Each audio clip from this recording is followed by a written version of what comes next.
Assalamualaikum warahmatullahi wabarakatuh. Halo Sobat Barata, berjumpa lagi bersama saya Dewi Lestari dan juga rekan saya Angga Mardiansyah dalam Cafe Barata.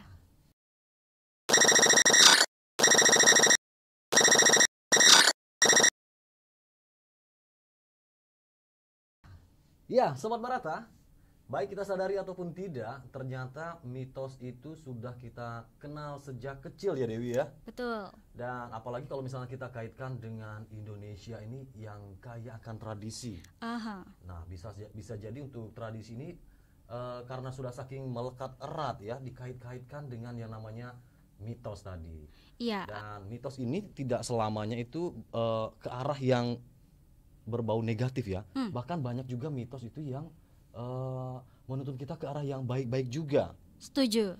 Jadi misalnya seperti kita masih kecil itu tuh, yang pertama dulu saya pernah juga ya pengalaman itu ya.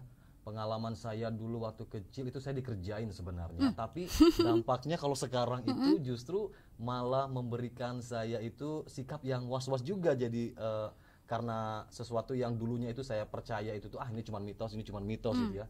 Tapi ternyata sekarang ketika saya sudah sadari ya, justru malah berdampak baik juga. Kalau misalnya kita dulu tuh nggak boleh misalnya potong kuku malam-malam. Ya. Ngapa kok nggak boleh potong kuku malam-malam? Nah, mungkin karena bahaya kali ya. Tapi orang-orang pada zaman dahulu tuh menginformasikannya dengan cara yang unik ya. Dengan cara yang unik. Betul. Ya mungkin karena sesuai dengan umur kita juga ya. Dan ketika itu mungkin orang tua kita dengan cara yang tadi ya seperti yang Dewi bilang, dengan cara yang unik, dipasin dengan umur kita yang masih ya belum terlalu dapat menerima sesuatu yang berat-berat gitu ya. Jadi bahasanya itu ringan dan jadinya itu karena jadi dari orang tua itu dari mulut ke mulut, mungkinnya dari mulut ke mulut dan tersebar kemana-mana, jadinya ya bisa jadi mitos yang luas seperti itu. Iya, benar banget. Nah, dan juga ini pernah Dewi alamin juga ya ketika Gimana? Dewi masih usia SD mungkin. Saya kira masih di usia kandungan. Ya, jadi pada zaman dahulu nih ketika Dewi masih sekolah di bangku SD, itu ada seperti pesan yang Dewi terima dari orang tua, kayak pesan horor ya. Pesan horor ya? Pesan horor. Horor. Horor. Nah, jadi kamu kalau misalkan makan buah, bijinya jangan ditelan ya. Kalau ditelan? Nanti itu bisa tumbuh di dalam perut. Jadi itu kan sebenarnya nggak masuk akal banget ya. Tapi ada alasan di balik itu kenapa kita harus berhati-hati ketika makan buah, jangan sampai bijinya tuh tertelan. Biasanya nih yang jadi takut-takutan anak-anak pada zaman dahulu kalau habis makan buah duku, makan buah rambutan, atau makan buah manggis ya yang bijinya tuh kecil gitu ya. Kalau yang gede sih ya aku belum pernah dengar sih.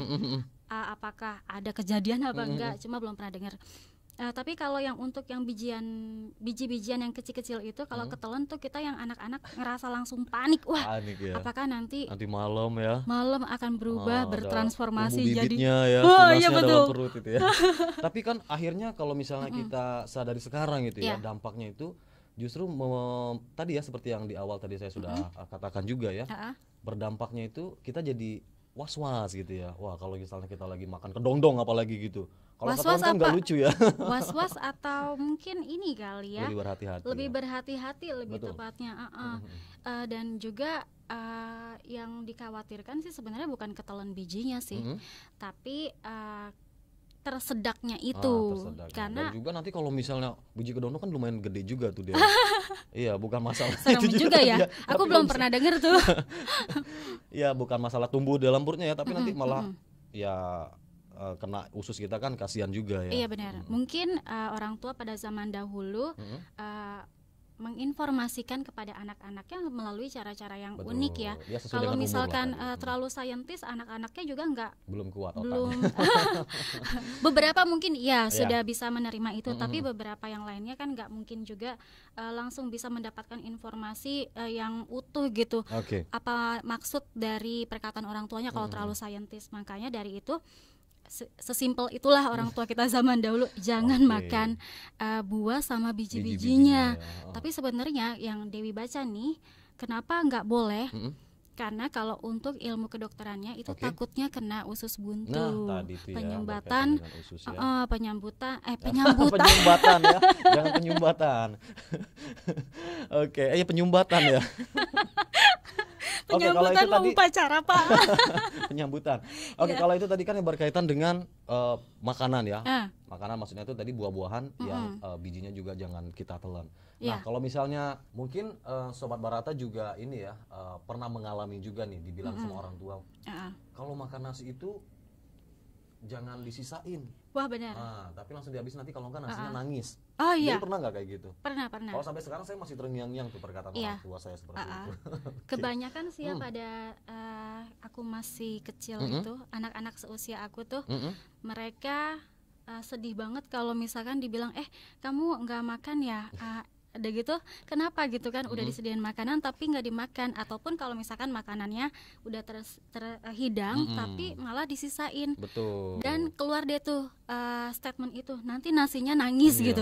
Padahal waktu kecil aku dulu tapi sampai sekarang saya belum dapat itu jawabannya itu. Matanya di mana gitu ya Pak, nangis air matanya keluarnya gimana gitu ya. Jadi pada waktu kanak-kanak tuh ya, itu memang benar-benar kita percaya banget deh sama mitos-mitos yang seperti itu. Padahal orang tua kita pada zaman dahulu nih sebenarnya ingin kita lebih bisa menghargai apa yang sudah orang tua kita kasih ya. Ya, orang tua kita berikan, upayakan dari Ayah si beras kita sudah itu. berusaha nyari uang ya, banting tulang buat kita makan enak di rumah. Ternyata kita nggak dihabisin nasi. Itu dia. Apalagi kan dalam proses satu butir nasi itu kita sama-sama tahu ya, ada jeripayah dari si petaninya ya kan, yang dia tuh harus work hard mengirigasi sawah dan juga lain sebagainya. Lalu juga setelah itu panen, lalu dikirim ke market gitu kan, sampai ke traditional market, sampai akhirnya ke dapur ibu kita, dan di ibu kita pun itu masih harus diproses. Jadi melalui proses yang cukup panjang, makanya orang tua kita sebenarnya ingin kita lebih respect dan menghargai proses yang panjang itu, perjuangan itu. Betul sekali. Tingkat kriminalitas pasti ada dong, karena kan sepi. Lalu juga orang tua nggak bisa mengawasi secara keseluruhan gitu kan. Ini anaknya ngapain aja gitu kan. Ternyata udah di kuburan.